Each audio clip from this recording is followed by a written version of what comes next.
Film की शुरुआत एक बेहद पुराने लकड़ी के बॉक्स से होती है।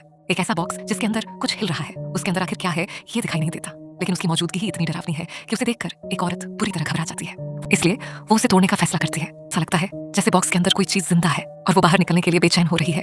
तभी अचानक ऐसा महसूस होता है जैसे उस बॉक्स ने उस औरत के शरीर और दिमाग पर अपना कब्जा कर लिया हो। उसकी आंखों के सामने सब कुछ धुंधला होने लगता है।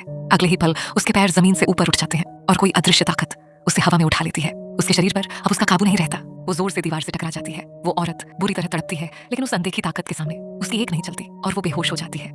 इसके बाद कहानी कट होती है एक आदमी की तरफ जिसका नाम है क्लाइड। क्लाइड बताता है कि वो अपनी पत्नी से अलग रह रहा है और दोनों का तलाक होने वाला है। इसी वजह से उनकी दोनों बेटियां ज्यादातर अपनी माँ के साथ रहती हैं और वीकेंड पर क्लाइड के पास आती हैं। एक दिन छुट्टी के दौरान क्लाइड अपनी दोनों बेटियों को कार में लेकर ड्राइव पर निकलता है। रास्ते में उन्हें एक घर दिखाई देता है जहाँ गार्डन सेल लगी हुई होती है। किसी अजीब वजह से क्लाइड की बेटी एमिली की नजर उसी बॉक्स पर टिक जाती है। उसे उस बॉक्स की तरफ एक अजीब सा खिंचाव महसूस होता है। वो अपने पिता से जिद करती है कि उसे वो बॉक्स चाहिए। क्लाइड जब बॉक्स खरीदने वाला होता है तभी एमिली की नजर उस बूढ़ी औरत पर पड़ती है। उसका पूरा शरीर पट्टियों से लिपटा हुआ होता है। जैसे ही बूढ़ी औरत क्लाइड को बक्सा ले जाते हुए देखती है, अपनी पूरी ताकत से चीखने लगती है। वो किसी भी कीमत पर उसे बॉक्स ले जाने से रोकना चाहती है, लेकिन एमिली को कुछ समझ नहीं आता।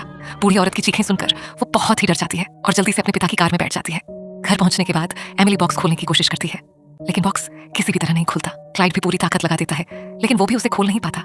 आखिरकार वो बक्से को एमिली के कमरे में रख देते हैं और सोने चले जाते हैं। लेकिन आधी रात को एमिली की नींद अचानक एक अजीब आवाज से खुलती है। आवाज उसी बॉक्स के अंदर से आ रही होती है। एमिली जैसे ही बॉक्स की तरफ देखती है, अचानक वह बॉक्स अपने आप खुल जाता है। एमिली डरते डरते उसके पास जाती है और अंदर झांकती है। बक्से के अंदर कुछ बेहद अजीब चीजें रखी होती हैं। एक पुरानी अंगूठी, एक मरी हुई पतंगा, एक दांत और लकड़ी की एक रहस्यमयी चीज। एमिली उस अंगूठी को अपनी उंगली में पहन लेती है और फिर वापस जाकर सो जाती है। अगले दिन उसकी बहन की चिल्लाते हुए आवाज आती है। वो सब उसके रूम में देखने भागते हैं। वो बताती है उसकी बेडशीट के नीचे कुछ है